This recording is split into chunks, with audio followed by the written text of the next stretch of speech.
Support for this podcast comes from Blackline and U.S. Bank. CFO Thought Leader, episode 110. Hello, this is Deborah Herrera, CFO of Schwann's Consumer Brands, and you are listening to the CFO Thought Leader podcast.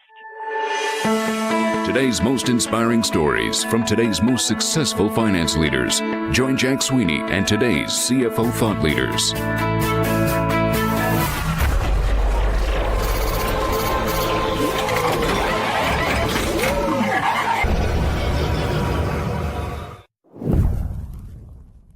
Many accounting and finance professionals are facing a sizable obstacle these days. In this age of data enlightenment, their financial close processes leave no time for data analysis, the very activity that opens the door to new opportunities and career advancement. Blackline has the answer. By automating, centralizing, and streamlining financial close operations, Blackline customer organizations are now ready for the data-centric world, allowing their finance and accounting professionals to open the door to new opportunities.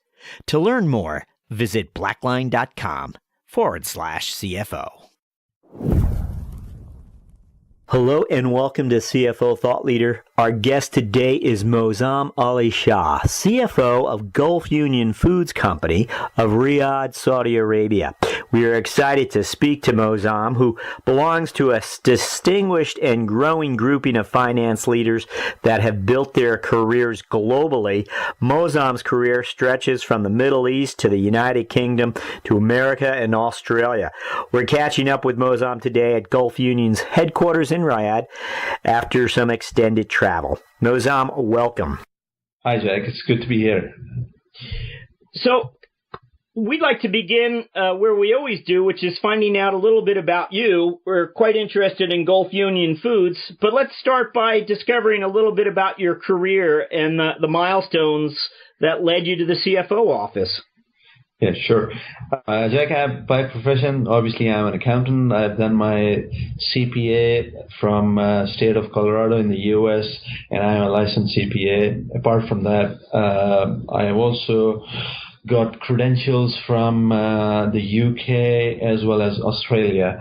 I started my career with PricewaterhouseCoopers back in 1997 in Pakistan. Spent there 4 years.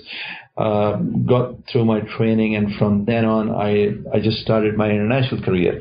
So on the international landscape, first I worked with a chartered firm based out in London. So that's where I worked for 2 years.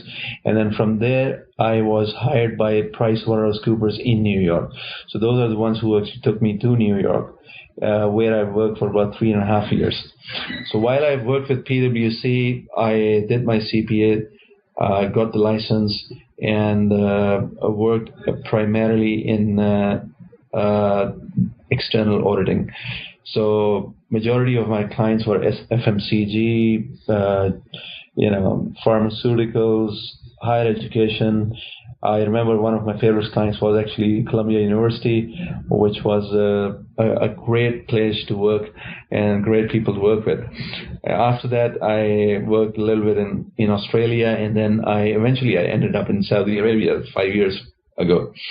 So here I have been working for 5 years in industry. So I'm no more in audit. I'm working in commercial and enjoying some tax-free income. So tell us, along the way, you've really developed an interesting, I would imagine, sort of philosophy of finance, the global nature of all of what you've been involved in, and the travel that's a big part of, I imagine, what your year looks like. Tell us a little bit about Gulf Union Foods and the job you hope to create for yourself there. Sure. Gulf Union Foods Company is a group of companies which actually operate in the beverage manufacturing sector. So we are a manufacturing facility for long life beverages. So we make different types of long life juices, malt drink, and so on. We are headquartered here in Riyadh, in Saudi Arabia. We have got presence all over in the kingdom.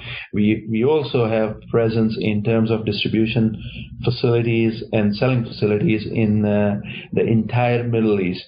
So we control the GCC market through our branches that we operate in UAE, based out in Dubai, in Jordan, and in Egypt.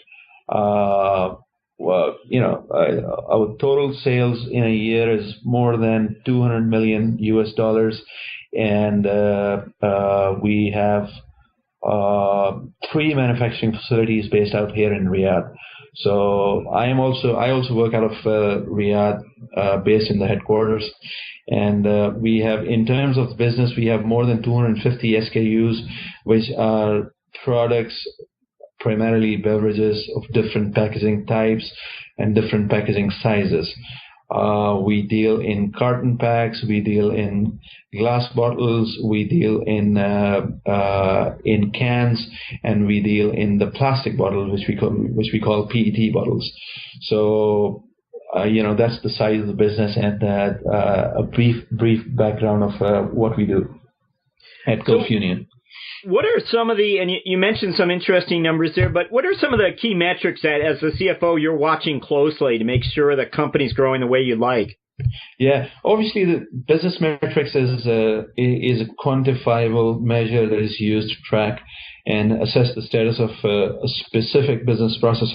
So for us at Gulf Union, the key metrics when it comes to understanding the business, for me at least, is the control over our raw material prices, because being in the beverage industry, sugar is one of the key ingredients that we have, and sugar being traded in the commodity market internationally, fluctuating, and it can become a lifeline for this business. So the control over our raw material prices is definitely a key metric. Other than that, the supply chain and logistics cost and how to control it, how to benchmark it with the competitors, and how to control the supply chain and logistics cost is definitely an important metric. Machine utilizations, we have got more than 12 machines, which are the production lines for different packaging types and different sizes. So the machine utilization, the production losses associated to those machines are another key business metric. Our product mix and distribution mix is again a key factor in understanding the performance of our business, and it can actually swing our profitability upside and down if we don't manage it appropriately. So that is definitely something that's always there on the radar, and we we monitor it very, very closely.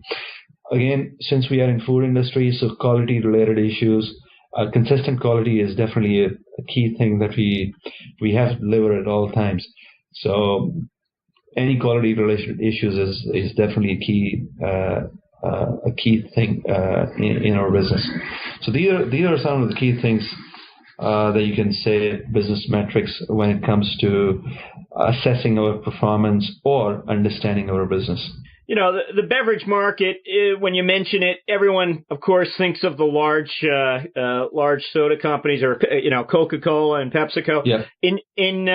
Are these your partners, or are these competitors, or in your part of the world, are they as dominant? And tell us about the competitive landscape there. Now, as far as the Coke and the Pepsi is concerned, obviously they are classified as a CSD business, and by CSD I mean carbonated soft drinks. So they are not classified as really juices. So they are carbonated soft drinks. We don't compete with them. It's a completely different market segment. And yes, they have their presence here in Saudi Arabia, and in the entire GCC as well. Now, what the market has seen lately is a shift in priorities or the liking of consumer. And what we have seen is the consumers are moving away from consuming CSDs, and they are preferring the long life of the fresh juices instead, because of the health reasons, obesity and diabetes and so on. Now, in our industry segment, our competitors are names like Al-Marai, which operates here in Saudi Arabia and it's all over in the GCC in the Middle East. And we've got a couple of other names as well. Now, in terms of our market size and our market share, we are number 2 in the market. We don't compete with the companies or the beverage manufacturers who deal in fresh juices. We actually deal strictly in the long life juices, and the shelf life of our product is between 9 and 10 months. So in our niche market, or in our industry sector, we are, in terms of the market size, we are number 2 here in Saudi Arabia. So let's find out a little bit about your finance team. When you arrived there, were there certain finance positions that you wanted to fill immediately? When I actually stepped into my current role at Gulf Union as CFO, and this was my first time working in this position at any point in time in my career. So when I stepped into my current role, the finance organization was seen as a group of people who would just hide all day in the back office and process payments and expense claims and get the monthly financials out 20 days after the month end. So obviously, my philosophy of finance organization was completely different. What I wanted to create was to create a finance organization which could help in the decision support system, add value to the business, and be the prime business partner with the CEO.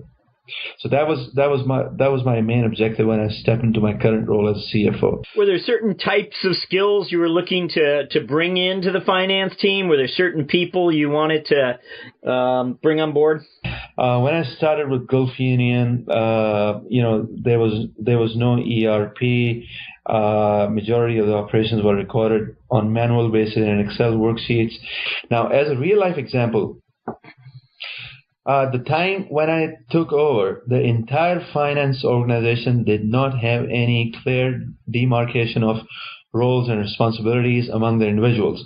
And most of them would do things on ad hoc basis. So the first thing I did was to split the finance organization into 3 broader divisions, i.e. I have a separate function for financial reporting, a separate function for treasury and cash management, a separate function for management reporting and planning. So then I identify the skill set of the individuals and place them into the right jobs in these 3 functions, and organize trainings wherever I thought they were required.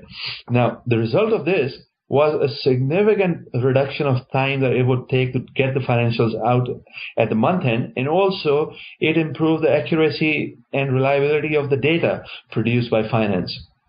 Now, another important change that I would like to mention here is that I wanted to bring about within the company, a change in people's finance function. Now, historically, finance was viewed as a back office function with a handful of old school accountants, and whose job was to annoy the rest of the company by asking trivial questions on their expense claim, or to get the historical financials out 20 days after the close of the previous month, when the information would be completely obsolete to be used for any corrective measures. My objective was clear. I wanted to change the impression of the finance from back office number crunchers to the valued business partner. Now, the priorities had to be changed from, as far as my staff was concerned. I had to change their priorities from merely transaction processing to decision support. So this is what we call the driving change part of the interview. And we're looking to see if you can share a time in your finance career when you had sort of an aha moment. And by that, we mean a moment of strategic insight that led you to drive change within your organization? I think one of the key milestones that I have achieved in my career is directing an ERP implementation project. So I joined Gulf Union in 2012, and soon after I came in, the first assignment that I was handed over by my CEO was to plan, execute, and deliver an SAP implementation within the company. So now that was my first time running a project like that, and obviously I was a big advocate of having a computer-based reporting system within a business. But I didn't have, at that point in time, I didn't have an experience of running a project of that nature.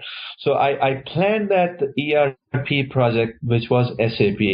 Now, since it was not a finance project, it was actually a global project for the entire company.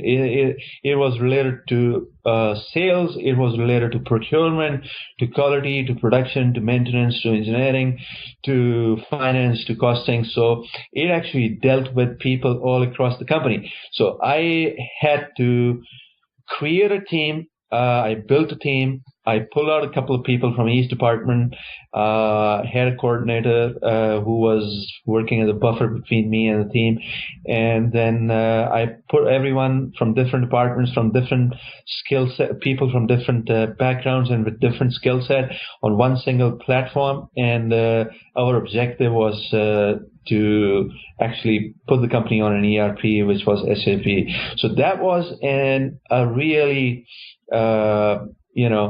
a unique experience, or as you have termed it, aha moment for me in my career, because stepping out of my current role in finance and different with people and dealing with different from all across the companies from different backgrounds, and taking the ownership of a project like that, a business project like that, not a finance project, was definitely a key milestone in my project. And I think it was also a key moment in my life when I dealt with change management. And I actually saw and experienced change management at Gulf Union, because a lot of people in the company from all across in different departments, they were used to working in Excel, a completely paper-based environment. Now changing their mindset from paper-based environment to an ERP environment was obviously a big shift for them as well as for me. Well, we now come to the mentoring round part of our interview, and this is when we ask you several quick questions to allow you to offer advice to aspiring finance leaders. What do you wish someone had told you at the start of your CFO career? I think the main thing, I'll tell you my background. When I was not a CFO, and I was obviously I myself was an aspiring CFO, I used to view the job of the CFO in a completely different context than what I have actually practically experienced when I physically stepped into this role. My impression about the CFO role was that it's a guy or a character who can afford to wear some expensive suits and tie, come into the office whenever he wants, spends all day giving instructions to his staff, go into some fancy meetings, go on the business lunch and dinner, and life is glamorous. And when I actually stepped into this role, what I found out that all those perceptions were correct. It is a glamorous role, there is no doubt about it. But this glamour actually comes with a big price. And that price is a lot of hard work and a lot of commitment. I have to literally burn more midnight candles now in my current role than what I used to when I was a senior manager or a manager of finance in my previous job. I think for any aspiring finance leaders, the message is that it's a glamorous life, but that comes with a lot of hard work. Let me get specific with you for a moment in regards to the ERP deployment you were discussing just earlier. What do you wish someone had told you at the start of that undertaking, that deployment of the ERP software? I think commitment from the top. To run an ERP project, the key is the commitment from the top. And in our case, fortunately, I had all the commitment from the board of directors. I had all the commitments from my CEO, which was just transcended to different levels all across the company. Now, the second important thing that I've learned in this project was actually a dedicated team who could work full time on this project from with a representation from different departments. You cannot have people who are allowed to work on their day-to-day routine operations, and at the same time, you expect them to work on SAP project. So what I did was I actually pulled a couple of people from each departments who were knowledgeable and who had the right skill set, and I just threw them into my team of the SAP implementation project, and they were 100% booked full time on the implementation. I mean, they were just relieved by their line managers of their day-to-day operational duties. So that was another thing. The third important thing in any ERP project is the data cleansing. The master data, which eventually gets uploaded in an ERP, has to be cleansed, because if that data is not cleansed, then it's, as they say, garbage in and garbage out. You don't have the right data in there, and the reports that you get out of the system is completely garbage. So right from the first day, I made sure that, our data was reconciled, our data was cleansed. Actually, there was a separate team that I hired. I outsourced this job to a third-party vendor, and they did this job for us, and it actually paid off. All right, I'll jump back to our mentoring questions then. What personal habit do you believe has contributed to your professional success? That's a very interesting question, and I'll try and give you an interesting answer. I think, if I try and evaluate myself as a CFO and think about my personal habit that has contributed to my professional success, then I think it's probably not my professional credentials and all the licenses that I have. Probably it's not a lot to do with my technical abilities. Obviously, these two things are definitely important to get your foot in the door. But what I have seen is that being sociable and the ability to make new friends and be at ease while communicating with different people from different backgrounds and different skill sets, not only in the professional life at work, but also in the personal life, is a key thing that I've seen, which contributes to professional success. And I'm by nature very sociable. So I got a lot of friends. I make friends very easily. I get along with people very well. I hope others also think the same thing about me. I think this is one personal attribute of my personality, which has definitely contributed a lot in my professional success as a CFO. What is your favorite personal productivity tool or application? My personal productivity tool at work is a tool that we have developed as part of our SAP implementation project. And this is what we termed as the BI, which is business intelligence. Now, when I say business intelligence, it could be different applications, it could be different products. Now, this tool can work in isolation. However, we have actually gone one step ahead. And what we have done is we have actually linked this tool through Crystal reports, and we have developed our own dashboards. So I don't really have to go deep down into SAP system by using various transaction codes to drill down the data and to figure out the profitability of products and customers. I just, with a click of a button, I can see profitability on my screen through the dashboards which we have developed with internally, with SAP. So this BI tool which we have developed in-house is my personal productivity tool at work, which I use on a day-to-day basis. And it's not only myself, the CEO and all the senior executives at Gulf Union make use of it. Thought Leader listeners, don't go anywhere. We have more of our interview after these words from our sponsor.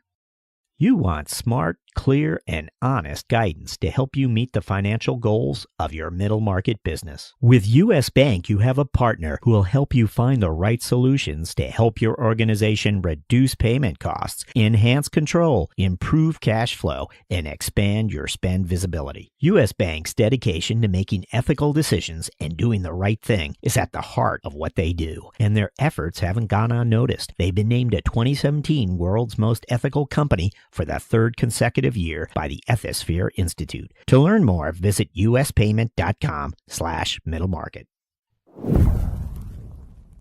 What is one thing that's really exciting you about finance and business right now? I think the key thing that I enjoy about working not only in finance but also working as a CFO is to be at the core of the decision-making process of any business. The CFO is the person who can actually translate business processes or operational strategies into numbers and tell them that, look, if you want to go ahead with this strategy, if you want to go ahead with a new project, these are the numbers that you're going to be looking at. So by nature of the job of finance, we are sitting right at the core of the decision-making process, and that's something that I really, really feel excited about working as a finance professional. CFO Moazzam Ali Shah, thank you for joining us on CFO Thought Leader. Thanks a lot, Jack. It was a pleasure talking to you.